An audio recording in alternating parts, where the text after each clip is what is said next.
Today we're going to be making muffins, but trust me, this is one recipe you won't be able to find in the kitchen cookbook. In this project, we're using backyard science and a bucket full of soda cans to make a batch of mini metal biscuits.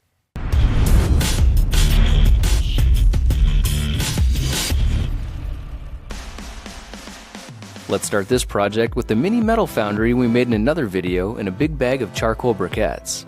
These might look like the kind for barbecuing and grilling, and that's because they are. When 5 briquettes are spaced evenly at the bottom, we're ready to add a crucible like this one I made out of a steel fire extinguisher, and I found that putting the container on a layer of charcoal helps melt the cans faster once we fire it up. Now let's connect a 1-inch steel pipe through the air supply port on the side of the foundry. This will get the fire hot enough to melt metal, but we still need a way to shoot the air in. We could just blow through it, but a much better idea is to use a hairdryer, which you can find at most thrift stores for about $3. Now I taped the hairdryer to some PVC pipe and inserted a couple of 1-inch couplings to connect the steel tube at one end and give the blower tube a quick release feature. This way it's super easy to take apart and fits into a 5-gallon bucket for easy storage. Now since the blower tube is at a strategically placed angle, it's really helpful to support it so it doesn't strain the foundry. This little trick will help keep the walls from cracking and increase the life of the unit dramatically. Now that the foundry is all set up, let's fill it to the top with charcoal and breathe some life into them the same way you'd light up your barbecue. My tool of choice is a propane torch because it gets everything heated up in a hurry. The coals are burning, so let's flip the hairdryer to the low setting and blow a steady stream of oxygen on the charcoal to really heat things up. You can see how the cover we made keeps the heat inside so it conserves energy while it's bringing up the temperature. The coolest part is that the crucible lines up perfectly with the hole in the center. Alright, with that warming up, let's round up some soda cans, like these ones I got from a local recycling depot, and this important tool that makes the whole operation possible, a pair of steel tongs from the dollar store. After 10 minutes, you can see the foundry is scorching hot, and the handles probably are as well, so let's use the tongs to carefully remove the top without getting burned. You can see the steel crucible is glowing orange, and that means it's ready for action. The container is 3 inches wide, which is the perfect size for melting standard-sized soda cans like these, and at temperatures over 1,000 degrees Fahrenheit, you can see it'll liquefy them in just a few seconds. Now I cranked it up to full power to melt more cans in a hurry, and averaged around 10 to 12 cans per minute. The cool thing is that it doesn't matter if the cans are dirty, painted, or still have soda inside. The furnace eats anything and pulls out pure liquid aluminum, which you'll see in just a second. In my experience, 38 to 45 cans produce around 1 pound of molten aluminum, and if you try crushing your cans first, you can melt them with the cover in place so less metal will get oxidized in the process. Now after liquefying about 50 cans, you can see the container is completely full, but there's a lot of gunk floating around that we really don't need.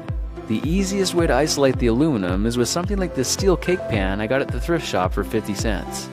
First, let's go ahead and carefully remove the crucible, making sure we've got a very secure grip with our tongs. Then very slowly pour the liquid into the steel mold. You can see the slag stays behind and almost acts like a strainer, helping prevent anything solid from flowing downstream. Now that we've separated the good stuff out, why don't we tap the container on a slab of concrete and dump out the dross. By keeping our crucible clean, we can use it again right away. Now just for fun, I tried melting a bunch more cans so I could pour them into a brand new cupcake pan. The hope here is that this fancy pan will give a cool and unique look to the aluminum ingots when they cool. The pan is made of steel, but it's catching fire because the non-stick coating is burning off, but this will be the only time it does that. After a couple of minutes, you can see the ingots have hardened, but they're still blisteringly hot. So much so that they'll ignite a piece of paper instantly just by touching it. Now it's a really good idea to have a bucket of cold water nearby so you can cool them down. When they drop into cold water, you can see they're still hot enough to bring the water to an instant boil, but after about 10 seconds, they cool to the point where you could pick them up barehanded if you wanted to. Now I also tried pouring ingots into a mini muffin pan to get a smaller variety, and ended up with some really adorable mini metal muffins. These ones are actually my favorites now because they're so easy to work with. The purpose of an ingot is to keep some pure metal handy for when you want to make something cool. So now that we have some, all we have to do is fire up the foundry and toss a few nuggets into a clean crucible. This setup can liquefy ingots in 5 to 10 minutes, and check this out. By melting clean ingots, there isn't any dross we have to fish out either. Instead, there's only a thin skin of aluminum oxide, which means this entire crucible is full of molten aluminum ready for casting. I tried pouring mine into a 5-gallon bucket filled with sand and one other specialty item, which you can see bursts into flames and absorbs 2 full pounds of liquid metal. After 5 to 10 minutes, the metal is hard enough to grab onto with a pair of channel locks so we can break the mold and reveal the casting inside. Watch for how to make something like this in another project video.